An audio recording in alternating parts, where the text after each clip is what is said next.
What's up everyone, this is Cup of Quest and today we're looking at GameCube. Now the GameCube was one of the very first consoles that I bought with my own money, and it was a console that I would be able to earn money and buy games for. Over the years I bought a lot of the heavy hitters, but I made a grave mistake. I started binning the boxes. Yeah, stupid thing, wasn't it? But over the last few months I've been rebuilding that and I've decided I want to go big. I want to start collecting GameCube on a bigger scale. One of my favourite consoles, we're going to have to do that. But first, what we're going to do, we're going to have a look and see what I've got. I've got some absolutely expensive titles. I've got some of the fan favourites, and I've got some titles that may not be in everybody's collection. Over 60 titles here. Let's have a look and see what we've got. It's so weird having these shelves so bare now. First up is Super Mario Sunshine, and it was weird because the Nintendo GameCube did not launch with a Mario game, at least not traditional Mario. It launched with Luigi's Mansion, and I actually think Luigi's Mansion is the superior game. I do own it, but not with a box sadly, but Mario Sunshine I think could have been a little bit better. I don't know, it's one of those ones, if I had to pick all of the Mario games, I probably wouldn't pick this one to revisit anytime soon. It's fine, it's just not my favourite Mario game basically. Speaking of favourites though, we do have my most favourite of all of the Mario Kart, and that is Mario Kart Double Dash. Now I'm going to be honest, I bought this one because I took the box originally, and I rebought it with a red case. I don't remember the original one having a red case. Did yours have a red case? But this is one that is absolutely fantastic. It perfected the Mario Kart formula while also giving us a new twist with the whole of the Double Dash, two characters at once motif. Another one is Pikmin. I absolutely love Pikmin. It was a franchise that I didn't really care for much when I first picked it up, and I remember it being super cheap, and I mean super cheap, despite it launching not long after the console. I think it was like the week 2 of console.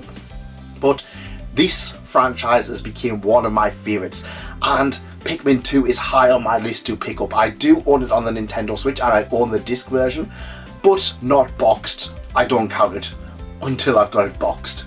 Fantastic franchise. The next one is a franchise that died pretty much with the GameCube, and it's a huge shame, and that is our favourite jet ski game, Wave Race. Now, Wave Race Blue Storm is a sequel to the fantastic Wave Race 64, and this was also a launch title. I believe I actually own nearly all of the major launch titles on this. There's one I'm missing, which is the Star Wars one, which I'm adamant that I owned at one point. But yeah, Wave Race Blue Storm, it's absolutely beautiful visuals. I love the water visuals on this one, but I haven't had really much of a chance to try it out. Have you guys? Let me know. And finally, next up we're going to have a fun little, and next up we've got a very fun title with Doshin the Giant. Now I believe this is a PAL/Japanese exclusive, and yeah, it is an interesting one. You play as this giant, you just kind of lumber around and you kind of have to like help the villagers, or you can be evil and destroy the villagers, and it's a really unique game. It is a really unique title. I can definitely see why this game just sold absolutely nothing. I think this is a fairly expensive game now as well, so it's one that I would definitely recommend picking up just for that kind of Nintendo uniqueness, and it's just a fun, charming little game that you can get some time out of. I really enjoyed it, and I keep coming back to this one if I'm perfectly honest. Humanity is about to receive a grim reminder.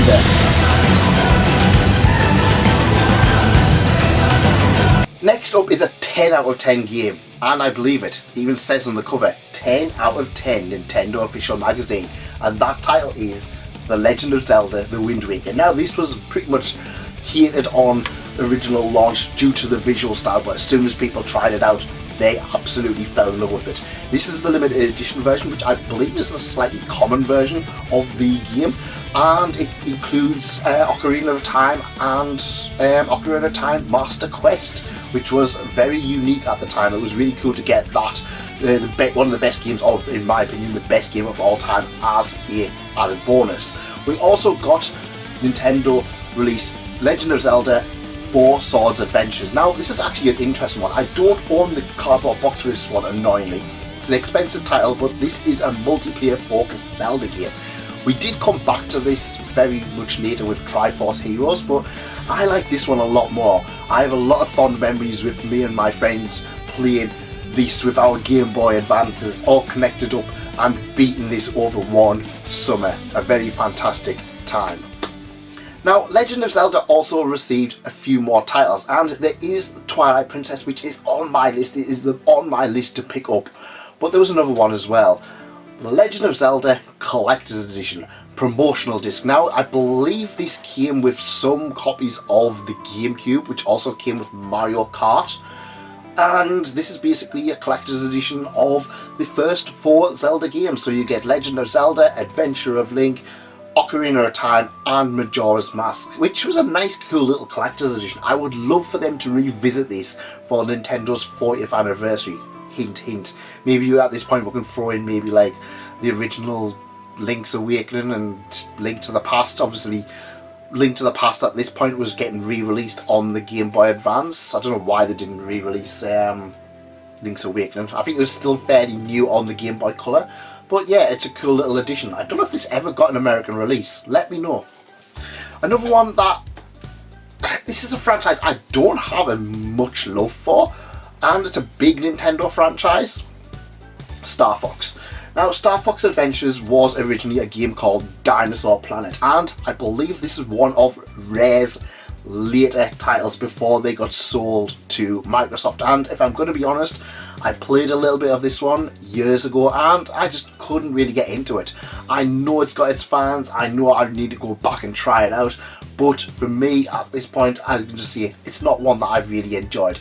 I do want to sit down and play some of these titles though that I haven't played in so long, because this is number 1 on my list to try out again.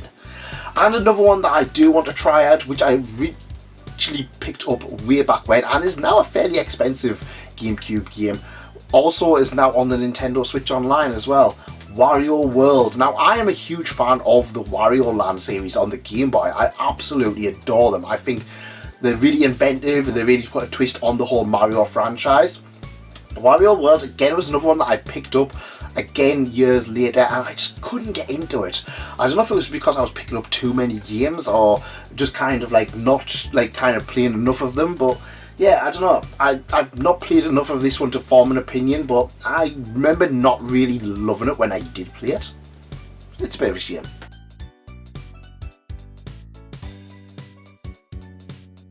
Next up is a very expensive title, and this is one that I bought for fairly cheap back in the day. However, it is a European copy. This is actually a German copy, I believe. Sag Hallo zu Chibi-Robo. That's right, Chibi-Robo. Now, this is the one that I'm not really going to sell. I'm just going to keep for myself, and of course it's still got the whole PEGI rating, whatever, but I love this game. This is such a charming game, and again, this is up there with Doshin the Giant. I think Doshin, if it had an American release, would be much better received, but yeah, this one and Doshin the Giant, 2 fantastic gems in the GameCube collection. I'm going to go through all of my GameCube games eventually and play through them, and this one, again, much like Star Fox Adventures, is going to be very high on the replay list. Which also brings me to the next one, and that is Kirby Air Ride. Now, Kirby Air Riders recently came out on the Switch too, and if I'm honest, this is another one which is fairly expensive to pick up. I don't know if it's dropped because of the sequel or if it's went up in the sequel. Usually it goes up, but this one is one again where I played it and I just like, I liked it, but I wasn't like amazed by it. I think the biggest problem with the GameCube is at a certain point a lot of like this, like other franchises just kind of like just petered out a little bit. We had Kirby Air Ride, we had Star Fox, we had Wario, which all kind of had like okay releases. I don't think there's any other Kirby game on the GameCube as well. So yeah, kind of having like one of the big mascots being kind of like underwhelming. I can see why a lot of people kind of like stopped bothering with GameCube. But we did have a return to form with one of the best games of all time, Metroid Prime. Now, you guys already know, if you've watched my top games over the last 25 years, how much I love this title. I'm not going to get into it, but this one was a return to form. I mean, when I say return to form, I mean the last game before was Super Metroid, so it wasn't a return to form, it was just a continuation of a fantastic franchise. And that did continue with Metroid Prime 2 Echoes. Again, I wasn't as much fussed about this one compared to the original Metroid Prime. I haven't went through all of it though. I remember hearing it was so difficult that people really struggled, and if I'm honest, I was waiting for the remake, I was waiting for the remaster of this one. Never happened though. Annoying. But there's one game, this is the game that I got with my GameCube. I got this because it looked so good, and it is one of the best games of all time. Super Smash Bros. Melee. I'm not a fighting game guy. You'll see in this list I don't have many fighting games, but Smash Bros. Melee was fantastic, and this game made me fall in love with lots of franchises. I never would have played Earthbound without this one. I would have never picked up the Fire Emblem franchise without this one. I would have never bothered with F-Zero without this one. This introduced me to so many Nintendo franchises that I just wasn't aware of. Even Metroid at the time, because I started with N64. I hadn't played Super Metroid. I think I'd maybe played it with a friend, but I wasn't really aware of Samus as a character. I love this game so much. This is such a fantastic one, and this is a franchise I think is just getting better and better and better as things have gone on. But Melee is easily one of the best of all time. Next up is a bit of a gimmick one. I say gimmick one, the two gimmick ones, and these are Donkey Konga. Now I do have the bongos. Interesting enough, Donkey Konga 2 is a fairly expensive GameCube one. It's about £20 odd compared to the first one, which is dirt cheap. I've played these a few times, and they're always fun on like a party night, you know, if you've got a few friends over. We've played this a few times with the bongos just to try it out, but it's one of those ones where I would not have paid full price for these. I remember, I think I paid for like the bongos as well as the game, but maybe like 20 quid, or maybe I got both games. It's been a while since I've bought them. I didn't buy them on launch, I bought them like pre-owned. But yeah, these are the fun games, but they're not ones I would really say, oh, you know, these are some of the best on the GameCube. Not by a long shot. The next one we have here is F-Zero GX. Now this is a difficult game, and I mean difficult one. I'm rubbish at it. And it's another one I think kind of hits along with the stuff like Wario World and Star Fox, where I wish I'd played a little bit more time with this one. I wish I'd played a little bit more of it. And I'm happy I can just go back and play it at any point, but it's one that I just kind of like. A lot of people have a lot of love for this one. I don't dislike it, but I don't have that same nostalgia factor for it. It's a fantastic game. I want to spend more time with it, and I'm looking at all these games here and I'm just like, there's so many games I can't wait to try out. Another one, again in this very same vein, is this one, Battalion Wars. Now the Wars franchise is one that I really like. I love Advance Wars on the Game Boy, the DS and the Nintendo Switch. I think it's a fantastic one. I never really bothered with Battalion Wars. I know there was a sequel as well that was on the Nintendo Wii. I can't remember if I got that. I must admit, now I'm collecting GameCube, I have started like side-eyeing some Wii games to kind of like, oh, do I just jump onto that next? But yeah, this is another one in the Wars series. I'm going to be honest, I haven't played much of it. It's quite a recent addition, but it's one that I really want to try out more. Again, GameCube's fantastic. There's so many games I just kind of, all these first party games I just like haven't tried, and it's kind of like, yeah, shame on me. And the next one is going to be the same, Mario Golf Toadstool 2. I think I got this bundled with F-Zero and Battalion Wars. I remember buying them all at around the same time. I played a little bit of this one, but Mario Golf has never been like my favourite. I love the N64 one. I love that one so much. This one's very similar. It's still golf, but quite wacky. But I didn't enjoy this one quite as much as the N64 one. And it's also why I haven't picked up the tennis one yet. The tennis one is on my list now. I'm looking at picking up games, but it's not one that I've really played. Have you guys played them? What's your favourite Mario Sports title? Because there's a few on the GameCube, and I just haven't really played with them. But one game I have played, and a game I am so thankful I bought on launch, Fire Emblem Path of Radiance. And I'm going to be honest, this is one of my least favourite Fire Emblem titles. And the only reason being is that it's fairly slow. It's a fairly slow, clunky Fire Emblem game. Still fantastic, still an absolutely fantastic Fire Emblem game, but one of my least favourites out of the ones I've played. This could do with a good remaster that just kind of speeds things up a little bit. I got to like maybe like the second or third last level. I think my characters was just so overpowered. There was no challenge, and I was just kind of like, oh yeah, I'm bored now, and just stop playing. I want to go back through this. I want to go back through it sometime. I know as soon as I pick it up and go back through it, I'll get a remaster. Same with Twilight Princess. The next batch of games is, I'm going to talk about these all at once. It's Mario Party. Now I own Mario Party 4, 5 Platinum version, or Player's Choice version, 6 and 7. I don't own the special boxes for these because silly me was like, oh, I'm not spending that little bit extra on the boxes, and now, yes, their boxes are expensive. They came with microphones and stuff like that. This is when I was buying games and I just wasn't playing them. This is why some of this is reflective of saying I haven't played them. Mario Party 4 I played a lot of, and this is actually one I've actually just rebought. I've actually just rebought a spare box, so oh yes, came with a manual, very nice. So this has just been put back into my collection, very nice addition. I don't know what it was. Every time I look for Mario Party 4, this thing was always like, the case was always expensive. Don't know why. It was always the same price for the case as it was for the full game. Managed to get a nice little bargain with another case that we'll talk about in the very near future. But still, for now, Mario Parties, don't have much to say about them. I just like them. They're fun. I've got all of the Mario Party games up until 7 now. So yeah, it's Mario Party. Come to my household. Plenty of party games. Some little oddities that we've got here as well, and that is the big box version of Odama. This is a pinball game in which you use the microphone to blow your troops around and kind of basically play pinball. This is why I didn't buy the Mario Party microphone boxes. I bought the Odama one. But the other one as well is the disc for the Game Boy player. This thing is one of the most expensive and rarest things you will find for GameCube. It's not the same price as a big massive game, but this thing, if you want to play your Game Boy games on the GameCube, you need this along with the little adapter. But what tend to happen is people would chuck away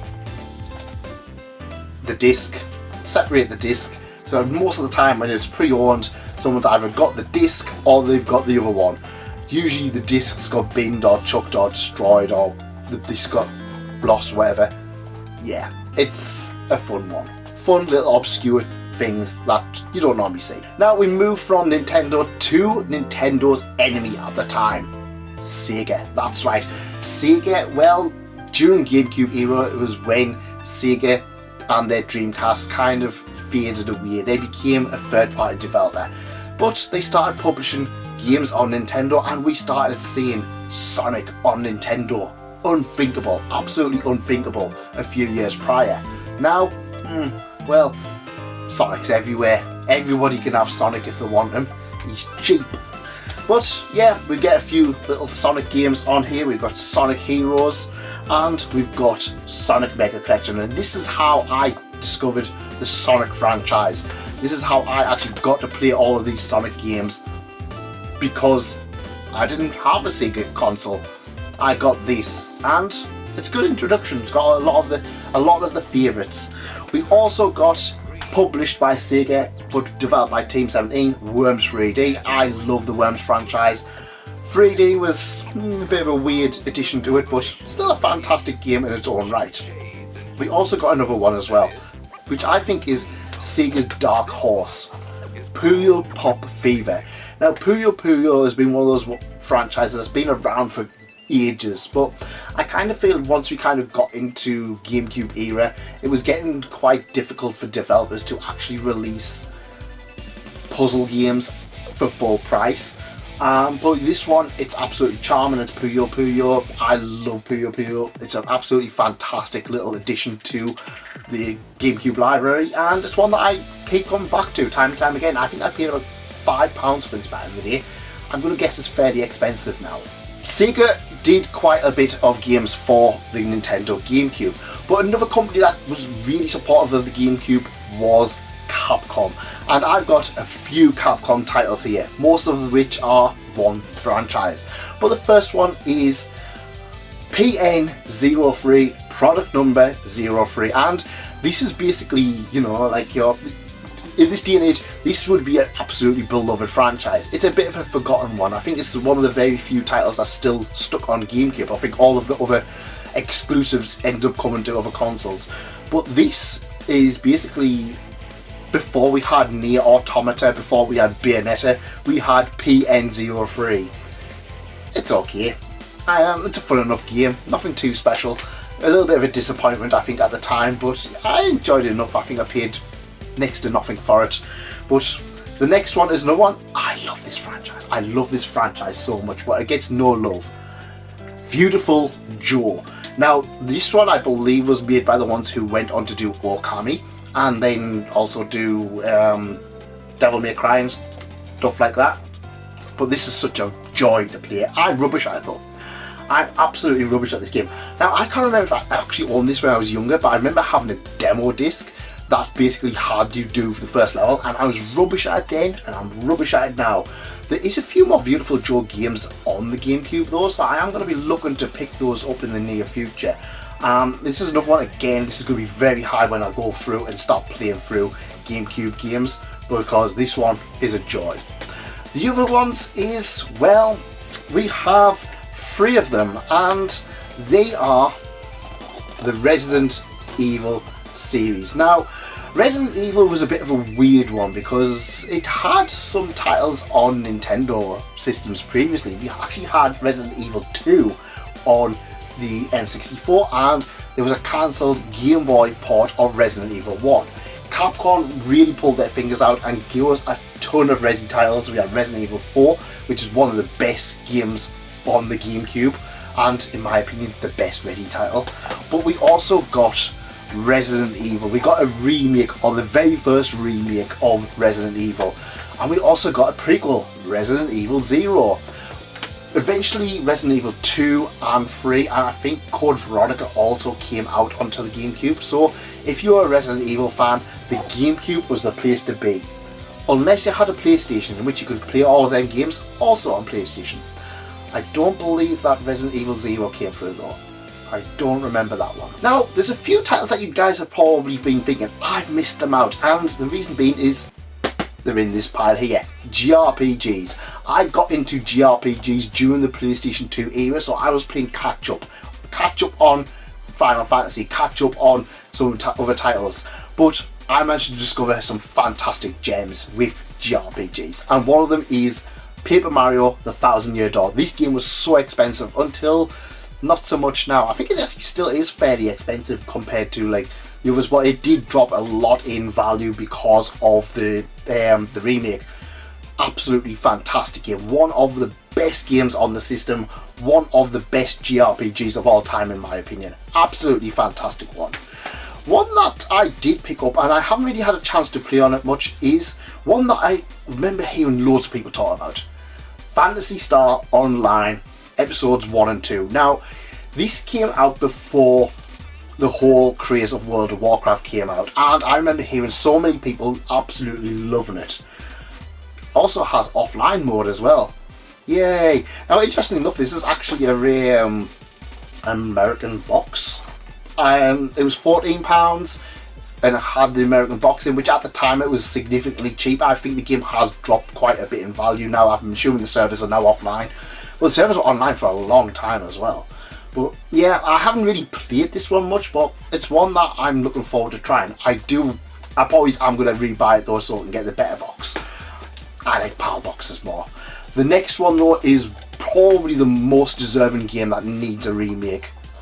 Skies of Arcadia Legends. Now, this was a remaster of the Dreamcast one. It had a bunch of fixes, it had a bunch of quality of life improvements. I think the soundtrack is slightly different compared to the Dreamcast one, but I think this is generally considered the best way to play the game. For now, I'm going to be honest, I played this one maybe about 10 years ago. I liked it, but I genuinely could feel that it could have done with a lot more quality of life, further improvements, just to make it that little bit better. I think if this is genuinely considered one of the greatest JRPGs, I genuinely think if this had a remaster, it would be easily one of the top tier. Now, another franchise that was weird on the GameCube was Pokemon. Now, at this point, we were generally into Ruby Sapphire. So, what did Nintendo do? They made us pay extra to get our Johto monsters with Pokemon Coliseum. This also included a memory card. Huzzah! Sometimes games did include memory cards as well. Animal Crossing is another one that did include the memory card. But not only did we get Pokemon Coliseum, we got Pokemon XD. So this basically gave us access to a bunch of Pokemon that you just couldn't catch in the other games.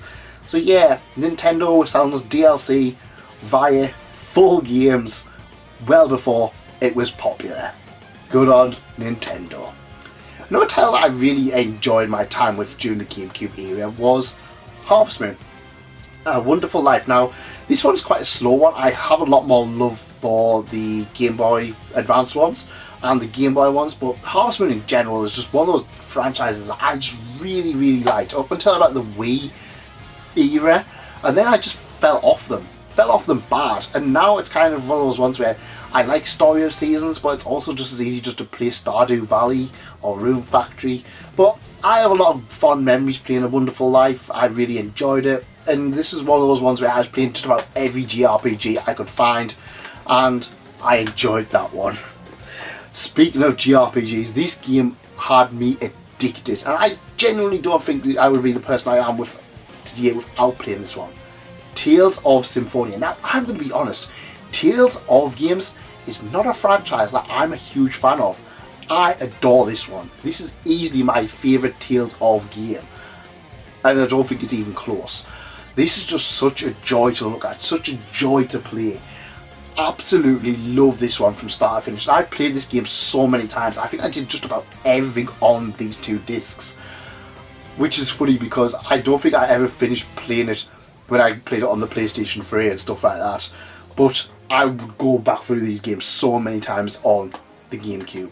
So many times. Now, you guys are fairly aware of my love for Monolith Soft, who gave us the Xenoblade games. But before they did that, we got Baten Kaitos, Eternal Wings, and Lost Ocean. Now, this is basically a card game. Yeah, I'm going to be honest, this is what I tried to get into. I just couldn't get into it. I have picked up the Switch remake of the remaster of it to try and get into it again, but again, this is another one I'm going to try and go through on the GameCube. I think it's very telling that I picked up so many games in a brief period of time about 10 years ago. This is one of the ones on the list. I want to go through it. Have you guys played it? I know people who absolutely love this one. It wasn't for me when I tried it though. I think it's time for a second opinion though. Do you? Next up, we have a few titles that are just kind of third-party ones that I picked up and enjoyed over the course of the years. And the first one is one that I recently picked up, which was Future Tactics: The Uprising. Yeah, I got the impression this is very much similar to Advance Wars and Fire Emblem, and it promises to be very similar. Haven't had much of a chance to go on it though, which is a shame. The other one is Smuggler's Run. Now, I picked this up at Games Galaxy not so long ago, and I have really much enjoyed my time with it. I loved Smuggler's Run 1 on the PlayStation 2, and it was so nice to be able to come back and play through this game on the GameCube. I'm probably about halfway through the game at this point, but I'm just blown away by how much I'm enjoying it. Now, the next one is an interesting one. Now, there was a game called Crazy Taxi back in the day, and I couldn't get away with it. I bought it on the PlayStation 2 and I felt it was a bit of an expensive full price title. But I loved Simpsons Road Rage. Now, the Simpsons were kind of at a point where they would just keep getting games, but they kept putting out games that kind of like a lot of people didn't like or that people loved, but I'm going to be honest, I actually love Simpsons Road Rage. It's just an arcade fun title, and I'm going to be honest, I paid about 10 quid for this back in the day. It was a very cheap game. It was cheap very quickly. Crazy Taxi was very expensive. I just felt this had unlockable characters, unlockable maps. It had that little bit more that kept me going. Crazy Taxi is on my list, so I'm going to be interested to see how different this is compared to Crazy Taxi and which one has held up better over the course of the last few years. Now, this is one that I have actually played recently, Mystic Heroes. So this is basically GameCube's answer to Dynasty Warriors. It was made by Koei. It's still got the very like Dynasty Warriors kind of theme to it. It's just very, very slow. It's like a kind of a kid's version of it. It's just very slow. It's very sluggish. I really wanted to enjoy it more than I did. If I look back and played it when I originally came out, I probably would have loved it. Playing it the other week though, I wasn't that impressed, but I'm going to give it another shot. I'm going to kind of give it a bit more of an open mind, because I didn't know anything about this game until I put it in. Now I know what I'm getting. But yeah, I'm looking forward to trying this one out a little bit more. Now, the next one, again, I got this from Games Galaxy and I fell in love with this game. This is a game that I skipped out on back in the day. It was expensive at one point, but I believe there is a Switch port. Ika Ruga. Absolutely fantastic bullet hell title. I'm no good at these games. I'm really no good at them, but I absolutely love this one. Absolutely fell in love with this one. I'm enjoying this so much. Such a fun game. Now the next one is, I don't know if this was classed as a JRPG, but I don't really remember it being one, and I don't remember playing much of it. I think this is a fairly expensive title as well.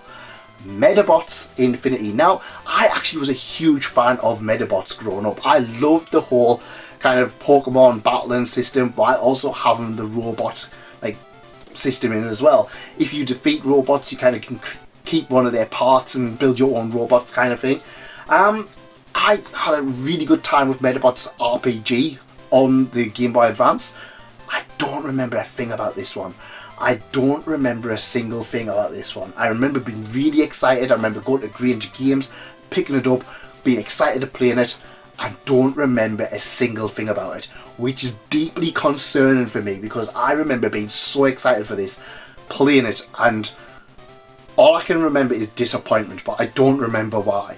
And I'm scared to go back and find out. Have you guys played this one? Let me know. So the next title is one that has actually had a new entry into its franchise recently. Now this is one I played a lot of the demo disc on the PlayStation, and is Baldur's Gate: The Dark Alliance. Now I picked this one, must be about 10 years ago, and I still got it in this little sealed little bag. I'm pretty sure I played this one. I played a lot of it on the PlayStation 2, but I'm going to be honest, I really want to try this one out and see what it's like. When people talk about Baldur's Gate, this is the one that instantly comes to mind. Baldur's Gate Dark Alliance. Me and my brother played so much of this on the PlayStation demo disc. I don't remember playing the actual game though. So again, I'm gonna boot up the GameCube. We're gonna try this one eventually because I'm looking forward to it. Now another one. This is a weird choice. This is Big Mother Truckers, and I'm going to be honest, I love Euro Truck Simulator, and I kind of got the impression that this was going to be very much the same. I don't know if it is, but it was £4, and that was £4 years ago. I think it's about a £10 game, this one. I think it's gone quite up in value compared to what it was before. I know absolutely nothing about this game. I bought it on a whim. I've never played it. It's still in this little bag, but it's in my collection. And again, this is going to be another one I'm going to try out and see what it's going to be like, because I think this is going to be pretty terrible. Now the next game is one that I actually genuinely didn't realise I owned on the GameCube. This is another one that I probably picked up in my brief period of just buying GameCube games and not playing them.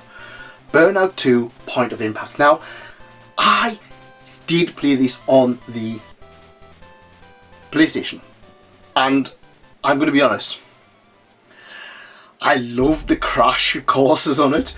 I love the courses where you have to go around and just smash things up and stuff like that. Never really bothered with the actual racing on it. I don't know anybody who actually played this for racing. It was always just the smashing courses and seeing how much you can smash things up and compare with each other. I think because I was getting rid of my PlayStation 2 collection and was downsizing, I made sure I picked this one up.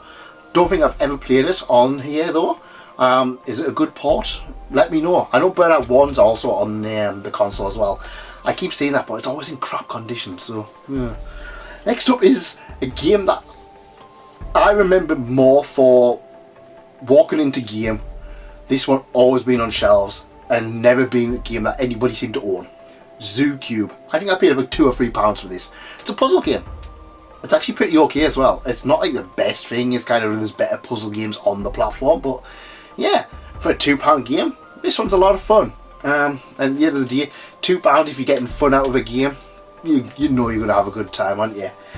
Next up is one of the greatest FPS games of all time, Time Splitters 2. Now again, this is one, much like Burnout 2, I don't remember playing this on the GameCube. I had this on the Xbox, and again, I think I got rid of my Xbox, and I think I just saw this and I was just like, oh, you know what, I should own this because I don't own it on Xbox anymore. We didn't play a huge amount of this on the Xbox because I had Halo, of course, but I did enjoy my time with it. As far as I'm aware, correct me if I'm wrong, this is actually the team that worked on GoldenEye, went on to do Time Splitters after that. So yeah, fun title, one of the best ones. Next up is one that I picked up at Doorway to Darkness, and that is Medal of Honor Rising Sun. Not the greatest Medal of Honor game, but it's a Medal of Honor game, simple as that. The next one though is one that for a long time was considered a gem of the GameCube. I don't know if it ever got released on PlayStation 2, I don't remember ever seeing it. Beyond Good and Evil. Now I know that this does have an updated release, which is annoyingly locked behind limited run, because I looked to buy this. This is kind of like, it's a weird kind of investigative journalist while also being like a kind of Zelda type game. It's been a long time since I played it, and I think I sat down and played it for like 4 or 5 hours, and I was just like, oh yeah, this is just getting good. And I looked at the like thing, I was just like, this game takes about 7 hours to complete. I was just like, oh, I just felt I was starting with that. Oh yeah. Another one I'm just going to have to go back through. I was kind of hoping that I was going to get a remaster or like a remake would be more available, but nah, not going to happen, is it? And the next one is Tetris Worlds. I bought this at CX a few weeks ago. A very fun puzzle game, absolutely a joy to play. Very fun indeed. So before we go on to our imports, let's have a look at a few Player's Choice ones. I don't really count these included in the titles. I don't know, I don't really like Player's Choice as much, but yeah, I've got Metroid Prime. This is actually a replacement case because I had an extra disc. I don't know how, I must have rebought Metroid Prime, chucked one of the cases. So I was just like, well, if I'm going to buy another case, I'll just buy the Player's Choice. If I come to get a full set, it's already sitting there. I mean, at the end of the day, it's one of the best games of all time. Might as well have it twice on the same console. Why not? Maybe even 3 times. I'm sure there's probably another variant that I don't own. Simpsons Hit and Run. I bought the Player's Choice one simply because I kind of felt that the case was going to be harder to find for Player's Choice. I'm going to be honest, I kind of wish I just bought the normal one, but oh well. This is one that goes up and down in value. I actually like Road Rage a little bit more compared to this, to be honest, but I think it's one that is very beloved and a lot of people really like it, and for all of the right reasons. It is genuinely a good game, a fun game indeed. Just I think I like the other one. Probably never going to get a remaster as well, simply because Apu is a main character in it. This next one is one that I've not touched. I said why I bought this before, and it's Finding Nemo. The reason being is that I actually got Sonic Mega Collection and Sonic Advanced Adventure 2, and the cases were broken, so I kind of just bought Finding Nemo as a replacement case, swap the things out, and I've got a nice case for the Sonic games compared to the shovelware film game. Lastly, we have a bunch of Japanese titles as well, and the GameCube was very easy to play imported games with, and so I picked up a few, and I'm going to be honest, I actually like the Japanese boxes way more than the PAL or the US ones. So we have the Wind Waker. This is one I think I just randomly found, and of course you get the case, but you also get like a little slip case as well, so it's like a little disc, small thing. It's about the same size as a Game Boy Advance box. So these were our Game Boy Advance boxes. A very nice release. And the rest are all One Piece ones. So you guys are probably well aware that I am a huge fan of One Piece. So we've got One Piece Grand Battle. We've got One Piece Grand Battle 3. I think this is One Piece Grand Battle Rush, maybe. One Piece Treasure Battle and One Piece Pirates Carnival. This is basically Mario Party, only insane. Yeah, these are all really fun titles. I've played a bunch of these over the years, and yeah, they're all really nice titles that I just don't see often anyway. I really do like Japanese ones, and honestly,